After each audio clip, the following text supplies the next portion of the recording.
Movsar Evloev versus Nate Landwehr. We got minus 550 on one of my top prospects, Movsar Evloev, and plus 425 on Nate the Train Landwehr. So let's start off with Movsar. You guys been watching me for a while. You guys know that I'm high on Movsar.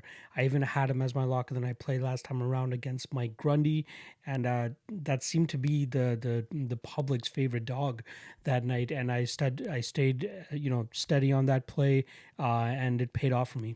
I mean, hairy first round. We did see Mike Grundy lock up a pretty tight Darce choke.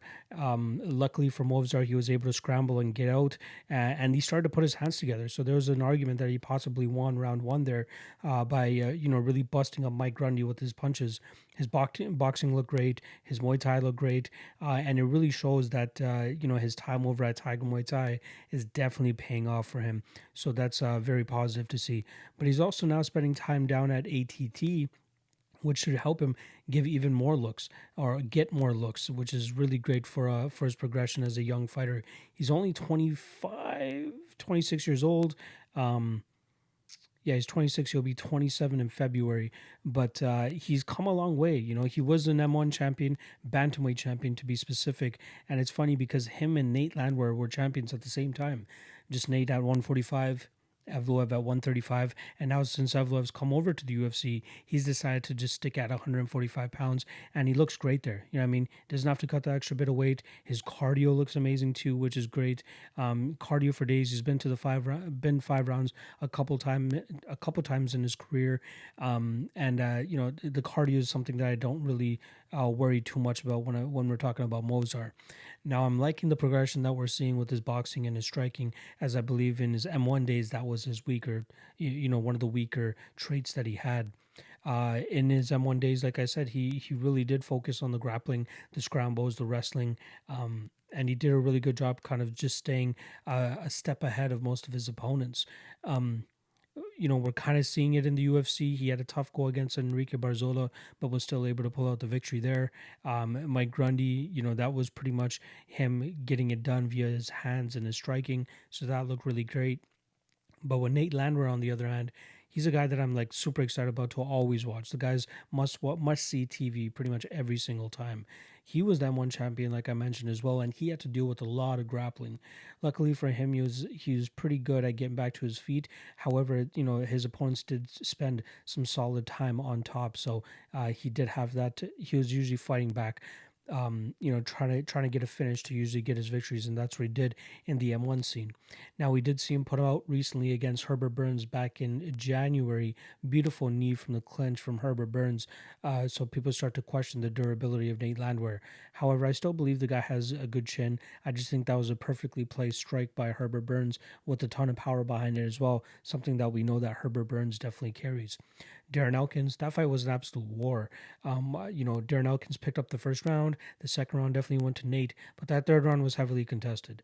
If you guys go back to, or even go over to MMA decisions, you guys will see that 65% of the voters there actually had Darren Elkins winning that third round. However, every single judge had it unanimously for Nate Landwehr 29-28. But I kind of see that too. But Darren Elkins was landing some good shots in that third round, snapping Nate Landwehr's head back, and he had some good success in the first round with his hands and even getting Nate down.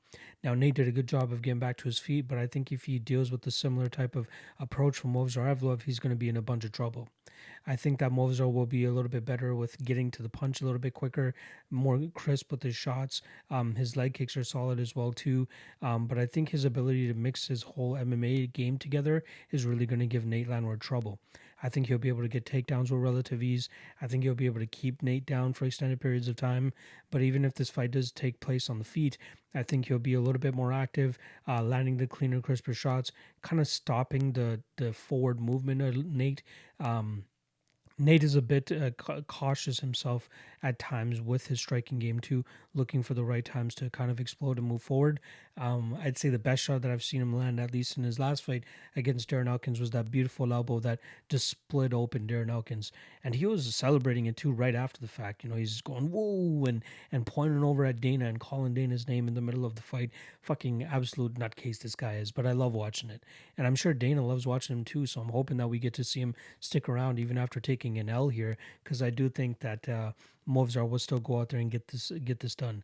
Now, I don't think that he'll get the finish because I don't think he has the power that Burns does, but he is getting better on a fight to fight basis. So if he does go out there and knock out Nate Landwehr, I wouldn't be completely surprised because you gotta expect progression from a fighter on a fight to fight basis. Nate Landwehr 32 closer to the best we'll ever see him, whereas Movsar Evloev at 26 he's only getting better from a fight to fight basis. Um, but I would rather go with Movsar to win by decision. I know that prop is minus 135, which makes some sense here, but I think he does, he will do a much better job of mixing in his MMA game to kind of keep Nate guessing. And, if you're having close fights with Darren Elkins, I think that Movsar Evloev will definitely be able to blow him out of the water here. And, yeah, I'm not one to really do that whole MMA math type of thing, but that's just really not a good look for your last fight to be that close, and a bunch of people actually even scoring it the opposite way too.